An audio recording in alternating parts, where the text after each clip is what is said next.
High বন্ধুরা, তোমরা সবাই কেমন আছো? আমিও খুব ভালো আছি।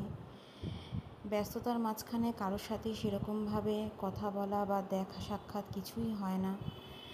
যখন কোনো একটা অনুষ্ঠান হলো তখন আত্মীয় স্বজন বন্ধু বান্ধবের সঙ্গে দেখা হলো বা কোথাও সবাই মিলে ঘুরতে গেলাম তখন হলো, কিন্তু প্রতিদিনকার লাইফে তো সবার সাথে আর দেখা সাক্ষাৎ কথা কিছুই তো হয় না। এখন তোমরা আমার ফ্যামিলি, তোমরা আমার বন্ধু আত্মীয় সবই বলতে পারো। তোমাদের সঙ্গেও দেখা করাটা খুবই দরকার পড়ে, কিন্তু এত কাজের ব্যস্ততা থাকে, সত্যি কথা সবসময় হয়েও ওঠে না।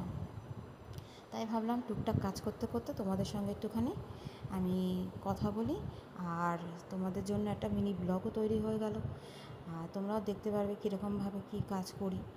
আর ছোটোখাটো কাজের তো কোনো শেষ নেই সংসারে, তাই না বলো?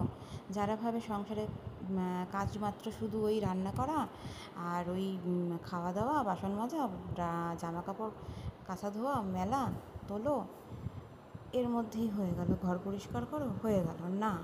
সংসারে প্রচুর খুঁটিনাটি কাজ থাকে, যেগুলো এই মনে পড়লো না এটা করতে হবে, তার মধ্যেই একটা কাজ এই জিনিসগুলোকে ভরা।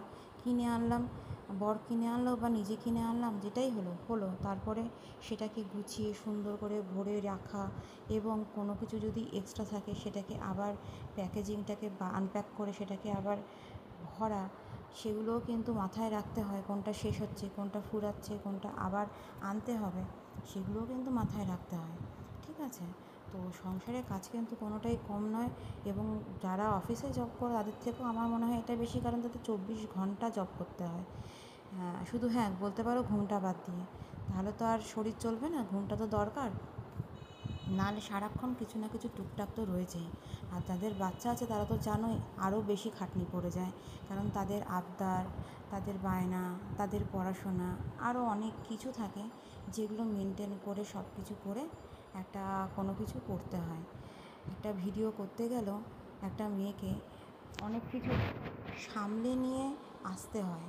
একটা ছেলে কিন্তু হুট করে কাজের ফাঁকেও কিন্তু সে করে ফেলতে পারে, কারণ তার শার্টটা হয়তো পরা আছে বা একটা টি শার্ট পরে নিল, তাকে কিন্তু কোনো কিছু করতে হয় না। কিন্তু একটা মেয়েকে একটা ভিডিও করতে গেলে, সামনে আসতে গেলে, তার ঘরের সব কাজ সামলে তাকে পরিপাটি হয়ে সুন্দর হয়ে সব কিছু করে তারপর তাকে আসতে হয়, তাই না বলো? যাই হোক, দেখো এর মধ্যেই আমার মোটামুটি ভরা, মানে জিনিসগুলো ভরার কাজও প্রায় শেষ হয়ে এলো, এবং আমি সব কিছু মোটামুটি শেষই করে ফেললাম তোমাদের সঙ্গে কথা বলতে বলতে। তো যাই হোক, এগুলো সব করা কমপ্লিট। তোমাদের কেমন লাগলো জানিও, লাইক কমেন্ট করে দিও, টাটা, সাবস্ক্রাইব করে দিও, টাটা, বাই বাই।